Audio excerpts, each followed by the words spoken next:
ষষ্ঠীর দিন গোপালকে এইভাবে সাজিয়েছিলাম। কেমন লাগছে বলো তো? একবারে আমাদের রাজা বেটা না? দারুণ লাগছে ওদেরকে, যেন চোখ সরছেই না।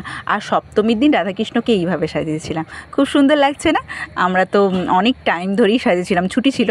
আর বিকেলবেলা ওই যে বুনু এসেছিলো, তোমাদেরকে বলেইছিলাম, পাপিয়ার মামার মেয়ে এসেছিলো, তাকে একটু ছাড়তে গিয়েছিলাম সোনামুখী। তো ভাবলাম তাহলে ভালোই হবে, একটু ঠাকুরও দেখা হবে। আজকে তো সপ্তমী। আসলে কি বলো তো, ষষ্ঠী থেকেই ঠিক করেছিলাম যে গোপাল দিয়ে শুরু করব, একটা ভিডিও বানাবো, অনেক কিছুই ভেবেছিলাম। ও মা, তারপর দেখলাম না, কিছু মনেই হলো না, মানে কী যে ভিডিও বানাবো আর খুঁজেই পেলাম না। ষষ্ঠীর দিন কোথাও যায়নি, কিছুই করিনি, তাহলে আর ভিডিও আর বানানো হলো না। তো ভাবলাম যে ওই ক্লিপটা ছিল, চলো একটা ভিডিও দেওয়াই যাক, যে গোপালকে আমরা ষষ্ঠীর দিন এইভাবে সাজিয়েছিলাম। আর সপ্তমীর দিন একটা নতুন জামা পরিয়েছিলাম, ওটার আর ভিডিও করা হয়নি। আর এই যে সোনামুখীতে যাওয়ার সময় অনেকগুলো ঠাকুর মানে দেখলাম আর কি, পরপর রাস্তাতেই যতগুলো ঠাকুর পাচ্ছিলাম, মানে এমনিতে তো বেলিয়াদরে তো ঠাকুর আছে, ওটাও দেখিয়েছি মানে আমাদের বুনুকে। আর তারপর রাস্তাতে যতগুলো ঠাকুর দেখতে পাচ্ছি ততগুলোই একবার দেখতে দেখতে যাচ্ছি। পুজো মানেই তো তাই, বিভিন্ন রকমের নতুন নতুন কারুকার্য করা প্যান্ডেল দেখবো, ঠাকুর দেখবো, এটাই তো একটা, মানে ছোটো থেকেই এটা একটা বিশাল মজার আর কি। তো সেরকমই নতুন নতুন জায়গায় গিয়ে নতুন নতুনভাবে দেবীকে দর্শন করা, এটা তো আমাদের একটা বিশাল ভালো লাগার জায়গা। বছরে একবারই আসেন, আবার পরের বছর আসবে, তাহলে এই দিনটা তো, এই 4টে দিন তো একটু আনন্দ করেই কাটাতে হবে, তাই না? এই দেখো, এই প্যান্ডেলটাতে একটু নেমেই ছিলাম, নেমে একটু ফুচকাও খেলাম, একটু আইসক্রিমও খেলাম, খাওয়া দাওয়াও হলো। বিকেলবেলা, বিকেল তো, তাহলে বেশ ভালোই লাগছিল আর কি।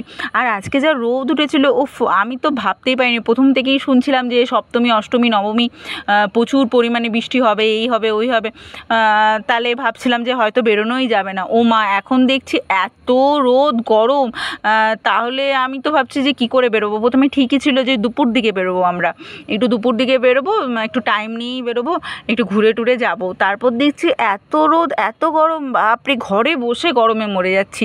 তাহলে সেটা আর কি, বাইরে বেরোলে কি করতাম, আর ঠাকুর দেখাই যেত না। তো সেই জন্য 4টের পরে, একদম 4:30টার পরে বেরিয়েছি। তো 4:30টার পরে বেরিয়েছি, আস্তে আস্তে যখন আমরা মানে ওই সোনামুখীর দিকে যাচ্ছিলাম, তখন আস্তে আস্তে রোদটা কম হলো। আর এই আইসক্রিম খেলাম, ফুচকা খেলাম। এই যে এই জামাটা বোন পরেছে, তো এই জামাটা পাপিয়া দিয়েছে বোনকে। কেমন লাগছে ওকে তোমরা কিন্তু কমেন্ট করে জানিও। আশা করি ভালো লাগছে তোমাদের, আমাদেরও খুব সুন্দর লাগছিল ওই জামাটা পরে ওকে। আর এমনিতে ওর কিন্তু যাওয়ার একদমই ইচ্ছে ছিল না, ওর মনটা খারাপ ছিল, ওর ইচ্ছে ছিল এখানেই আমাদের সাথে ঠাকুর দেখবে।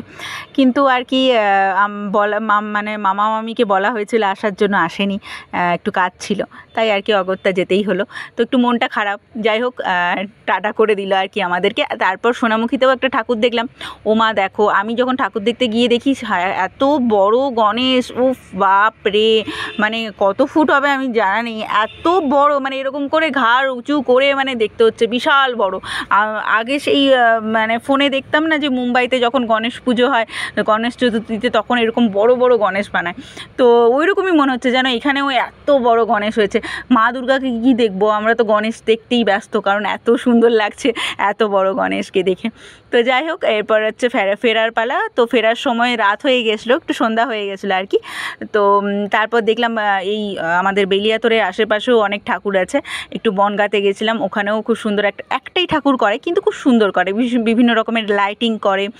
আর মন্দিরও বেশ সুন্দর আর কি, বনে দিয়ে আনা আর কি পুজোটা, মানে এখানে ওই দুর্গা প্রতিমার মন্দিরই করা আছে, তো সেখানে একটু ঠাকুরটা অন্যরকম। তারপরে আবার বেলিয়াতরে নতুন গ্রামে গেছিলাম, ওই রাস্তাতে ঢোকা মাত্রই মনের আমেজটা একদমই চেঞ্জ হয়ে গেল, কারণ পুরোটা, এতটা রাস্তা জুড়ে পুরোটাই লাইটিং, এত অদ্ভুত ফিলিংস লাগছে না, কি বলবো। আজকে তো গাড়ি করে এসেছি, কালকে আসবো শাড়ি পরে, রাস্তাতে হাঁটতে হাঁটতে এলেও অসাধারণ লাগবে, আর গাড়ি করে এসেছি, গাড়িতেও অসাধারণ লাগছে, মানে এত অপূর্ব লাগছে।